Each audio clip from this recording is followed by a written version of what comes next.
My name is Marsha Martin. I am a trauma healing specialist with Pioneer Bible Translators.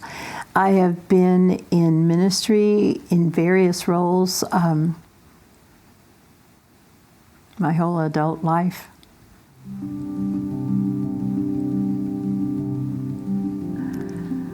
My story goes way back, and a very significant thing happened when I was 5 years old, so I'm going to tell that story first. This book is autobiographical. I made it as a student in linguistics school, and the name, the title, is Just a Little Sad. Illustrated by me son Polly. And it was dedicated to Selene, a granddaughter who makes me very glad. When I was 5 years old, my family moved to the coast. Everyone was just a little sad. We had to leave our old home. We had always lived next door to Poppy and Granny, and now we lived on the coast. Everyone was just a little sad. One day, my mother said, "Let's go exploring, but we won't see Poppy and Granny." Everyone was just a little sad. My mother took us to get ice cream. My brother's ice cream lost its cone. Everyone was just a little sad. One day, my daddy said, "Let's pack a picnic and go to the beach." No one was just a little sad. Sand blew in my Kool-Aid, sand blew on my hot dog. Everyone was just a little sad. After lunch, my daddy said, "Let's walk to the fishing pier." No one was a little sad. I was holding Daddy's hand. My mommy held my brother's. No one was a little sad. The pier was wet and full of moss. I slipped, I slid, I splashed. Everyone was very sad. Everyone was sad but me. I knew my daddy's hand would pull me out. Everyone was very glad.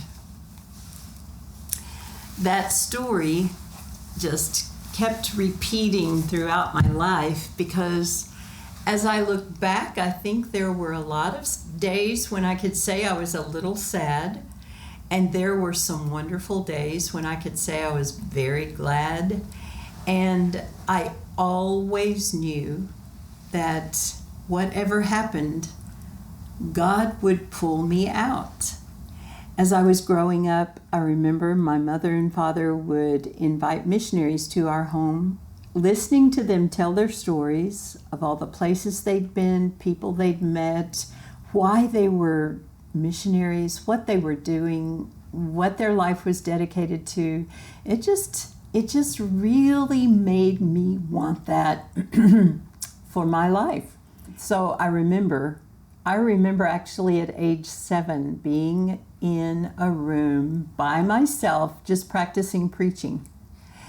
And yet I knew I was a girl and girls couldn't be missionaries. And it was mainly the men that were missionaries. So it took me a long time after living through a lot of stories that I did become a missionary in sort of my second stage of life. In my first stage of life, I was a school teacher, and at the same time, I was teaching Bible classes, writing Bible school curriculum, teaching kids in the inner city who had never heard of Jesus. I was then for, 10 or 15 years, I was the missions minister for a church in San Antonio. During that stage, I found out that it was possible for me to retire from my job as a school teacher and become a literacy evangelist on the field in West Africa. So that was my entry into official missions life in Pioneer Bible Translators. And when I first went to the Graduate School of Linguistics, I was training to be a literacy specialist. Before long, I knew that I was needed to train in missionary care as well as in trauma healing ministries. And so throughout the years in various places, those are the ministries that I have been active in. After spending a lot of time in West Africa and helping a people group establish literacy and train a lot of nationals to become literacy teachers, then I went to do the same thing basically in Sudan.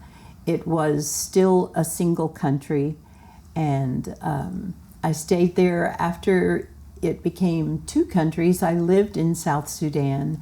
It was at that point that I knew that trauma healing training was very, very important for the people I was working with.